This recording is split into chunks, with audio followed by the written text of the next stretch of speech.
Hey, goodness gracious, let's start with a cough. How you guys doing? It is Wednesday, and I wanted to come live to show you what a messy homeschool plan can look like when you are custom tailoring the education of your kids for their passions. And I started doing this years ago when my oldest was in 8th grade. And I realized that the curriculum wasn't hitting him square between the eyes. It was missing the mark. And so I sent him outside and I had him come back in and I said, look, um, I am sorry. The curriculum that we chose for you is not serving you well. And I've come up with some suggestions that I think would serve you better. And so I told him that I thought instead of this writing curriculum that he was struggling through, I said, instead, I want to give you opportunity to actually write your novel. And then instead of doing this history curriculum, instead, I'd love to help you. I'd like to give you an outline and give you the opportunity to work on building your future history files for your future classroom because he wanted at the time to be a history professor. And he burst into tears because he realized that at that moment he was going to be able to use school time to work on things that mattered to him. So I'm going to walk you through the messy writing on the back of the board, and realize that if your kids are little, if they're preschool, kindergarten, first grade, second grade, third grade, probably fourth and fifth grade too, you're still going to be captain of their ship. You're still going to be giving them all the tips and tricks on what they're doing. But once they get into that older grade set, so 6th grade and on, it's really important that if you have the opportunity that you can knit together what they love to do with what they need to learn. So this year at my kitchen table, we have our sophomore son. This is the guy that is dyslexic and didn't learn to read till he was 10, and is also the same boy that I take on a walk every morning during the school year, and we do a lot of walking on our feet. And so he's looking at his sophomore year knowing that he is on a path. At this moment in time, he wants to be a cardiothoracic surgeon. And he has some ground to make up because he was a late reader and because he's a terrible speller and all those things. So we sat up here this morning for about an hour and we brainstormed his school year. And so if this is interesting to you, follow along and like and comment. And if it's not interesting to you, go have a cup of coffee and go play with your kids in the sun. But I wanted to share because it can be super intimidating to think about designing your own homeschool curriculum. But this is what I do, and this is how I approach homeschooling. And so keep in mind that my son is 15. He is dyslexic. He's an avid reader, even though he's dyslexic. But he's lacking some of the things that he needs to do. So he, at this point in time, at 15, okay, don't have a heart attack, he's never written an essay. He has terrible spelling skills. He has beautiful handwriting. I'm going to cough just a second. Excuse me. But he is on a path. And so what I did was I wrote across the board. I wrote math, science, history, and English. And then I wrote reading, writing, grammar, and mechanics. And I said, let's talk about these two outside subjects first. I said, we already know what you're going to do for math.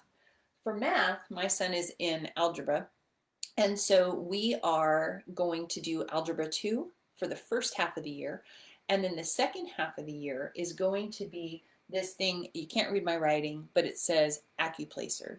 He is on target so far to go into the Running Start program where he can, like his older brothers, complete high school while earning his associate's degree. And so the second half of his sophomore year is dedicated to help him make sure that he remembers and tickles his remembrance about the things that he might have forgotten. So for math, that's straightforward and easy. Algebra 2 and Accuplacer testing. And then for English, I told him this is the same thing. You're going to be setting yourself up for college success, but you've got some more work to do. So he then, most of what you see on the board is what my 15-year-old said. This is what he wants to study this next year.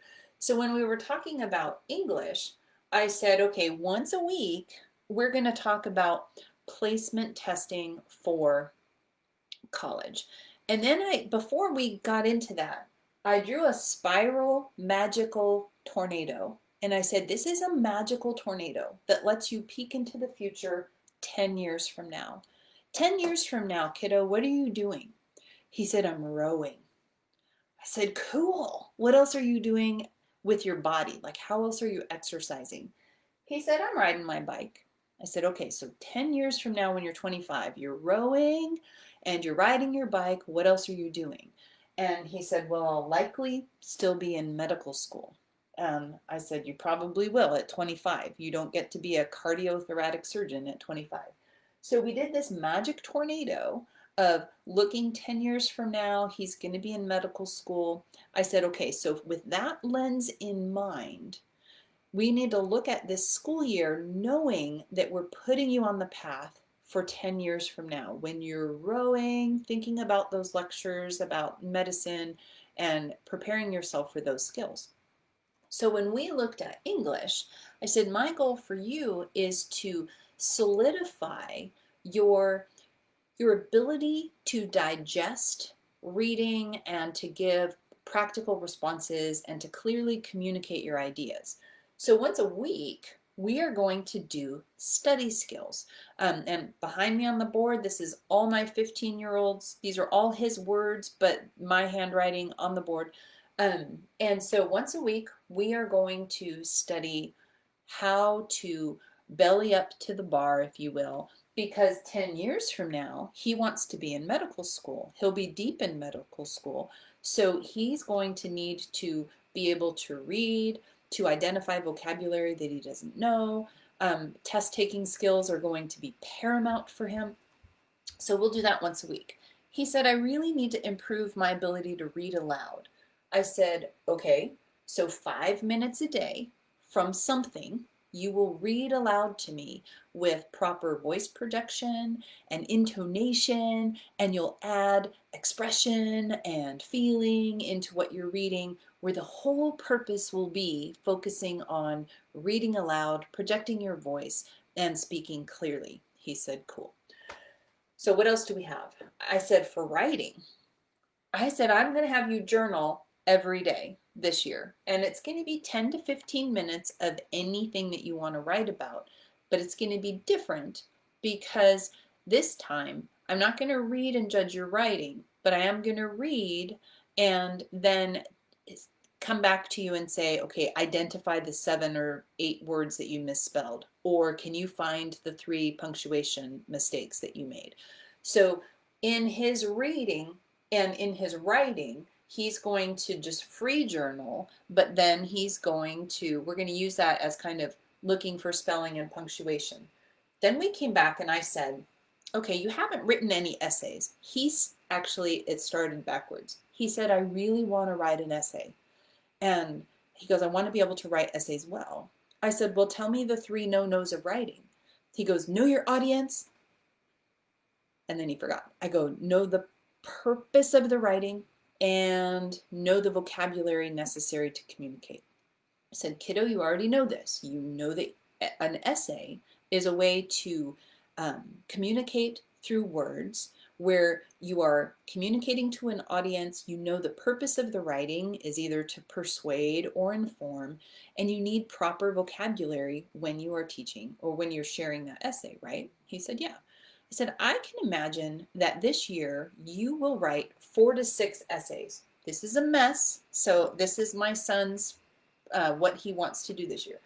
4 to 6 essays.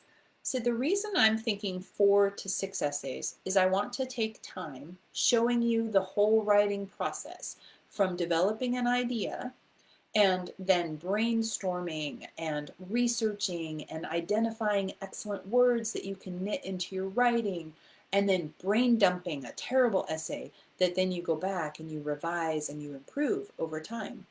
And I said, we're going to come back to this, but I can see you writing an essay that has to do with your literature that you're reading, an essay that has to do with science, and an essay that has to do with history.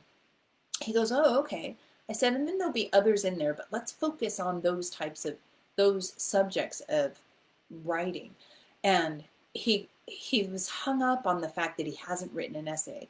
And so we talked about that there are different kinds of essays. We wrote persuasive, expository, where you're explaining stuff, and narrative, where you're telling a story. You can't see it because I erased it, but I wrote the number 300, and I said, maybe one of your essays can be, I go, have you ever heard of George Washington Carver? And he's like, no. I go, this guy was, okay, forgive me, I'm going to tell you exactly what I said.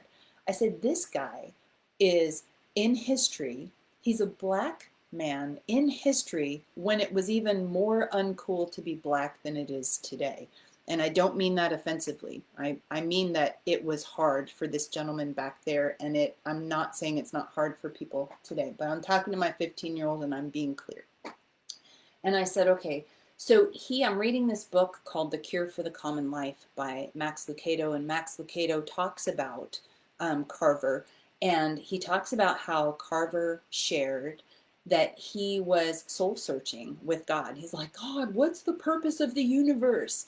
And the Lord's like, that's too big of a question. Can you make it a smaller question? And Carver's like, what's the meaning of my life? And God's like, no, that's still a big question. Can you make it a smaller question? And Carver said, what's the purpose of the peanut? And God said, that we can work with. And so Carver went on to take the peanut to the laboratory, and he developed over 300 uses for the peanut. And I'm sitting watching my son, and his eyes getting bigger and bigger and bigger as I'm telling the story. I said, buddy, that would be an example of a narrative essay where you could find something in history that you're excited about or that you're interested about. You do the research, and then you tell the story. So that would be the purpose of that essay, would be to tell a story. So he liked this plan, and we came back and we added a couple things in here. But basically for English, he's going to be preparing his foundation for college, study skills, that kind of stuff, reading aloud, writing every day, working on 4 to 6 essays through the course of the school year. He, at the end, told me, I really want to listen to Brandon Sanderson's lectures on how he developed his story and how he developed his plot and his twists and inciting incidents and all these things. 15-year-old words. Brandon Sanderson is my son's favorite author at the moment.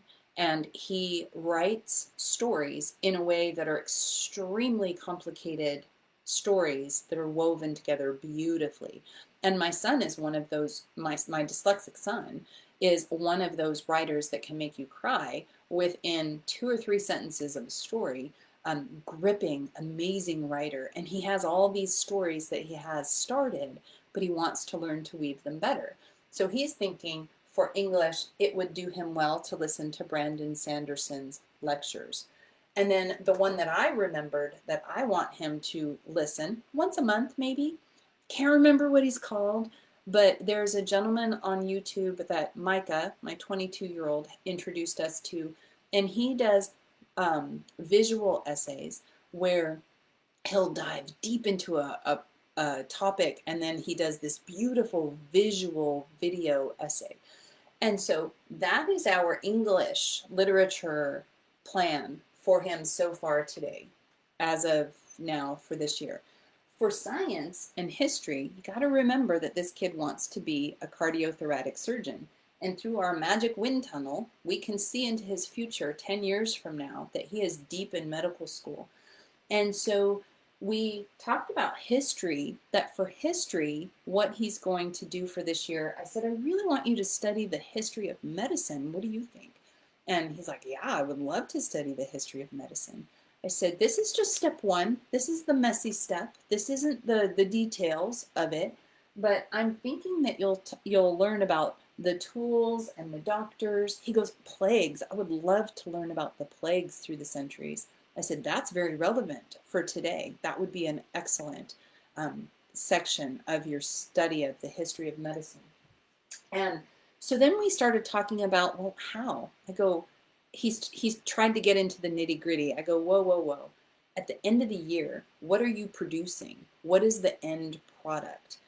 Because last year, what he did for history was he did a year survey of the ancient civilizations, and he did a beautiful PowerPoint presentation that he stood up at the end of the year in front of the family, in front of the big screen TV, and delivered this beautiful just presentation of ancient civilizations. He said, I don't think I want to do a PowerPoint presentation for history this year. He said, I think it should be on paper. And so I said, well, he goes, maybe we can make a packet. If any of you know that I make printables, this is the son that also has made I think he's made $150 selling his printables so far. He's extremely creative. He said, maybe it's a notebooking type page where um, I do, I don't know, 3 to 6, sorry, a pop-up came up on my computer. 3 to 6 pages about a thing in history. We got really detailed at this point in the conversation. I said, I love the idea of notebooking. And we came back to this in a minute.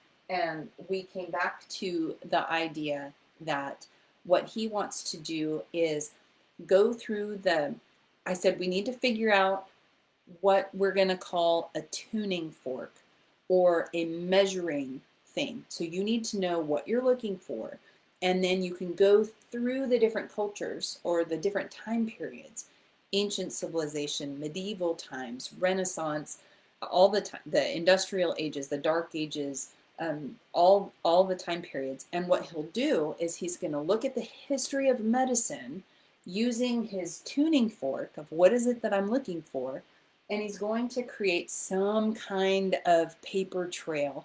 We haven't designed it yet, but that's what we're thinking that he'll do for history. In addition to that, he doesn't know it, but we're going to study the Bill of Rights because I think it's super important that he completely and totally understands his right as an American citizen. And then science. He goes, oh, science, because he wants to be a doctor. And I said, so what do you want to do? He said, I really want to study the systems of the body. He goes, I've studied some of them, but I really want to just go through and do a survey. So we listed the ones quickly that he wants to do. The skeletal system, the neurological system, the muscular system, the digestive system, cardiovascular system, endocrine, respiratory, and reproductive system. I said, okay, at the end of the year, what do you want to present? What's the end goal? What's the project? He goes, I don't know. I don't know. And so I said, PowerPoint presentation? He goes, maybe. So we talked about PowerPoint presentation, and then he goes, no. He goes, you know what I'd really like to do? And he took the pen out of my hand at this point, and he drew this. It's just a flip notebook. He goes, I'd really like to do, he goes, I think I should do it on paper. And so what he's going to do is, I don't know if you can see this whole thing. This is just a spiral bound notebook, and he drew a heart and a vein of some sort. And then at the bottom, we wrote cardiovascular overview. And what it's going to be is a flip chart that the tuning fork for that is on this side. The tuning fork for everything that he's going to do for science is so far, because we're still designing this, but think body systems. He's going to do an overview, the vocabulary, the basic parts, the function, common problems within that system, and then health and wellness things that improve the health and wellness of that body system. So with that tuning fork in mind, he's going to look at the cardiovascular system or the muscular system or the reproductive system. And then what he wants, and he's going to do, we have the Kiwi crate that comes every month. We'll probably restart the Mel Science chemistry crate also. He goes, I don't know, is that enough? He goes, I think I might want to do some kind of drawing. And I go, okay, so what if, and then we counted 1, 2, 3, 4, 5, 6, 7, 8. So there's 8 body systems. Said if you spent a month-ish on each system, that gets you through May. And so for a month, can you imagine studying a system of the body, like let's say the skeletal system, And at the end of the month, what you will produce is some kind of a drawing, which you get to decide what that is, whether it is a complete drawing of that system or a cross section of something within that system, or if you're doing blood, the flow of system. So some kind of drawing. I said, and I don't know, maybe sometimes you'll do gray and charcoal, and sometimes you'll do watercolor or paint, but a drawing of some sort at the end in a month. And then you create your flip chart of that system, and you also do the simple slides, excuse me, for the presentation that you'll stand and deliver at the end of the year. What do you think about that? Is that doable? He goes, yeah, I think that's doable. And I said, okay, so 10 years from now, you want to be a cardiothoracic surgeon. I said, this plan is focused on helping you get there. I go, what if 3 years from now, 9 years from now, you decide you want to be a plumber? I go, will you have wasted your time? He goes, no. I go, why? He said, because I will have focused on a goal, I will have worked hard, and I will have studied my craft. I go, exactly. I go, so if you decide to be a plumber, you take what you learn here and you turn that into studying plumbing. I go, so you would study the science behind the plumbing, the history behind the plumbing. You would learn things like an overview of plumbing, the vocabulary of plumbing, the basic parts of plumbing, how everything works together, common problems within the plumbing system, and how you can make plumbing healthy, right? He said, right. I said, okay, cool. So step back. What are we missing? What else do you need? And he couldn't think of it. I said, your personal walk with the Lord. I go, okay, before we talk about that, let's talk about how much time this is going to take you in a day. I said, how long is it going to take you to do math? He said, about an hour. I said, exactly. I said, I don't think it'll take you an hour every day, but I can see dedicating an hour to math every single day. I said, how about science? He goes, oh, science. He goes, I could spend all day studying science. I said, I know you can, but you can't. So how long should you study science? And he said, maybe 1 to 2 hours a day. So I put the 2 on the board. I said, how about history? He said, about an hour. I go, okay, but sometimes you'll do more, right? He goes, yeah, I could see sometimes, especially if I was super interested in it, that it might take me 2 hours. I said, okay, 2 hours. I go, what about English? He said, I don't know, an hour, hour and a half. I said, why don't we call it 2? And he said, okay. And I said, okay, now the tricky question. When are you supposed to be out of bed in the morning? He said 7. I said, when is breakfast done and dishes done? He said 8. I said, okay, so knowing that, when can you reasonably start your day for school? He said, I don't know, usually by 8:30, sometimes as late as 9. So I wrote 9 o'clock on the board. I don't know if you can see that. 9 o'clock. And I said, okay, so how many hours is this in a day? 2, 4, 6, 7. We did the math. We added an hour for lunch. And we said, now he's 15, he's a sophomore in high school, said, so a padded school day, padded, because it's not going to take you an hour to do math. It's not going to take you 2 hours to do your English. But a very padded school day is 9 to 4. That's a long day, and I don't want you to work that hard. I don't want you to work that long. I said, what I'm expecting from you is 45 minutes burst of energy followed by a break of some time. Maybe you're taking the dog out to go for a walk, or maybe you're running and riding your ripstick, but you need to give yourself a mental break. He said, that's fine, unless I'm deep in writing. He goes, don't break my concentration if I'm deep in writing. Okay, so we won't break your concentration. I said, so by September 21st, our goal is to have this fully concrete. We need to know your tuning fork so that you know exactly what you're doing for history. We need to know your tuning fork so you know exactly what you want to do for science. He said, okay. He goes, but how? How am I going to do it? You can tell we've done this for years. We love brainstorming. He goes, but how? How am I going to do this? He said, for science, I really want to watch college lectures. Did you know that they do college lectures online for free? He goes, I really want to watch some college lectures and videos. Loves to learn by videos. And I said, books. See, I wrote it in blue. I said, buddy, I don't want you to get offended by what I'm about to say, but I want us to go to the library or order books from the library that are picture books about the things that you're learning, either in science or history or English. He said, and the reason I want us to get picture books is because a children's author that is writing a beautifully illustrated story has to choose their words so carefully because the books are short. And the beauty is that when you read a children's book about the cardiovascular system or about a plague from ancient times, what you get is condensed, beautiful vocabulary and images that can burn into your brain. So as you're absorbing the story, which might take you 5 or 15 minutes to read, you'll get a deeper understanding of those things. So picture books, videos, and college lectures. That's our plan so far for science.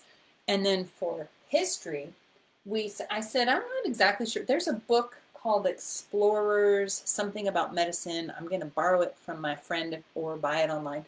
Um, and so I know we're going to use that book. I know we're going to do internet research, and I need to do research about books, but that's how we're going to glean our history. And then for English, again, we are going to cherry pick literature, things that he's going to read for pleasure, which he devours books, especially audiobooks. But he will devour books on his own, will read books purposefully, and then he will listen to and watch lectures online. And then I came back and I talked about this personal walk with the Lord. I go, buddy, where's the Lord going to fit in? I said, because this is your school day. I said, I want you to prioritize your walk with the Lord, either before school or after school. And I said, I'm going to ask you a direct question, and I don't want you to try to make up a correct answer. I go, are you reading your Bible every day? He goes, no. I go, okay. So now imagine yourself in your time warp, and you're 10 years from now, and you're in college, and you're up to your eyeballs in medical stuff, and it's 2 o'clock in the morning, and your buddy that you're studying with is completely discouraged, and he's chucking his pen. Don't you want to be able to say, look, we've got this. We're called to be doctors, and where the Lord calls, he's going to equip. We can do all things through Christ who gives us strength. I go, don't you want to be that guy? He goes, yeah. I said, when I look at your life, I can see that you are lacking fruit. And he went like this. I said, when you look at a fruit tree, you can tell if it's healthy and it is bearing fruit. I said, and when I look at you, I go, I'm not judging you in a bad way, but I look at you and I see that your tree is not producing fruit. And what you have now is this ability to spend the next 10 years of your life fertilizing your soil and growing big and strong and bearing fruit so that when you are a doctor, a husband, a dad, a student in a university, and when you're faced with all of these things that you're going to be faced with, you will be a mature man that has mature fruit that you can nourish the people around you. So because otherwise, you will not survive this journey. This is a hard path that you have at your feet, and it's a good path. But without the Lord, you're gonna just be crushed. So we talked about this. We talked more about what his personal walk should be like. And I said, maybe instead of reading your Bible every day, maybe you need to listen. And he said, when I read the word, my dyslexia goes crazy. He said, I get a splitting headache and the words start flying all over the page. And I said, that's the enemy. The enemy does not want you to be in the word. I said, so tell me some boring things that you do in your day that don't require any of your brain. And we brainstormed, and he came up with brushing his teeth, eating, walking up and down the stairs. I said, cool. You imagine anytime that you have one of those brainless things going on in your day, that can be prayer time with you. It can be praise time with you. And between now and the time that you are fast forwarded in the future, where you are tilling the soil and fertilizing your life. Use those boring things in the day to cultivate a spirit of, or cultivate the habit of prayer and praise and worship and thanksgiving. So that's the easy thing that you can start to do. Look for things that are mindless and cover them in prayer. Um, that's the first thing. So the second thing is maybe you start listening to audio. So you listen to the Bible. In our house, my husband years ago had the boys start reading the proverb of the day. So if today is September 9th, the boys will have all read Proverbs 9 if they're on task with what they're supposed to be doing. So I said, maybe you listen to your proverb of the day, but maybe this is a season of commentary listening for you from your favorite Bible study teachers. I said, I'm in a season right now where I can't physically hold my Bible because it's so thick and my wrist is still supposed to wear this, but I'm airing it out. My wrist is still healing, so I can't hold my Bible. So instead, I'm reading little commentaries or reading from a device. I said, so maybe your plan can be turning boring, mindless things into prayer, praise, and worship. And then for your devotional time, you can listen to the proverb of the day, and then you can listen to commentaries and start digesting. I said, because, buddy, you want to be that guy that studies to show himself approved unto God, a workman that needs not be ashamed, rightly dividing the word of truth. I said, if you read something in your science book and you don't believe it, you're going to pause and say, well, I don't believe that. And you're going to dive in and you're going to research and you're going to look for what their sources were and how they got that idea. I said, the same needs to be true in your personal walk with the Lord. You need to be one that rightly divides the word and that is not easily swayed to and fro because what other people are saying. Does all make sense? So this is the messy plan for my sophomore for this year in high school. And I'm super excited about it because you know why? He designed it. He's all in. He's so excited to attack this stuff because it all helps him get towards his goal to be in medical school and someday toward being either a cardiothoracic surgeon or a plumber. So I don't know what he'll actually end up doing as he grows, but it's super important that as the kids get older that we get their buy-in, because what is he learning back here on the board? He's going to be learning his foundational math, and he's going to be preparing himself to enter into college math. He's going to learn his study skills and hone and fine-tune his writing ability, understanding those three no-nos of knowing his audience, knowing the purpose, and understanding the vocabulary to communicate to that audience. He's also going to develop the study skills that he's going to need if he's going to head towards medical school. In history and science, he's combining those things so that he's truly digging into history, but wrapping that into science, and then we're going to weave that into his writing so that it's this immersion. And then the last thing that he said as he was walking out the door is that he said he really wanted to learn Latin. He said, I really think I need to learn a foreign language, and for me, it makes sense that I would study Latin. And so we're going to dabble in the basic vocabulary of the roots, prefixes, suffixes, and root forms of Latin words, because truly it will help him decode the scientific knowledge, the scientific vocabulary words that are going to come at him. So I hope this is helpful to you. This is a stepping process. Somebody somewhere in one of the comments asked me, Bekki, why do you start school so late in the school year? And the reality is that at this stage in my life, I have two kids still in school. I have one that is going to, his senior year in college is also part of his associate's degree earning. So his school starts the week of September 21st. And then I have my younger son who's in he's 15, and a sophomore. And it makes no sense to me to have some kids in school and some kids not in school.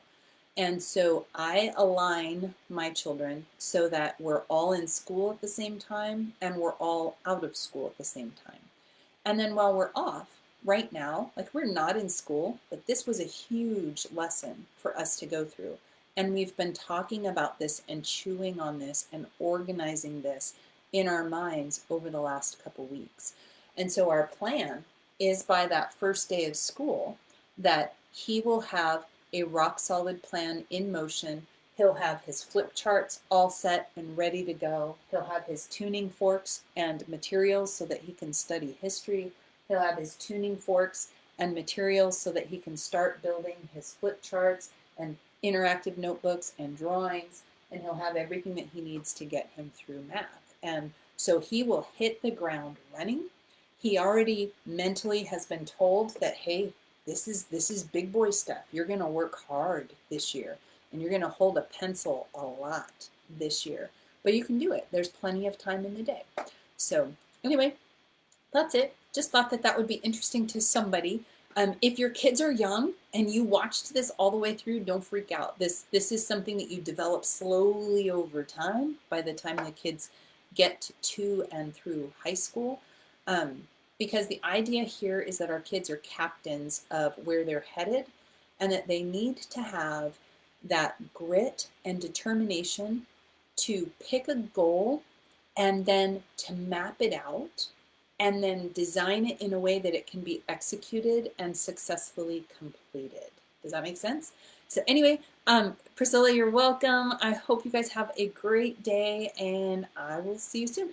And last thought, if anybody is doing the Doodle Camp, it's the Doodle Clubhouse for kids. We kick off tomorrow. I have all the videos for this first fall day done, and I'm working on uploading them today, and they're so cute.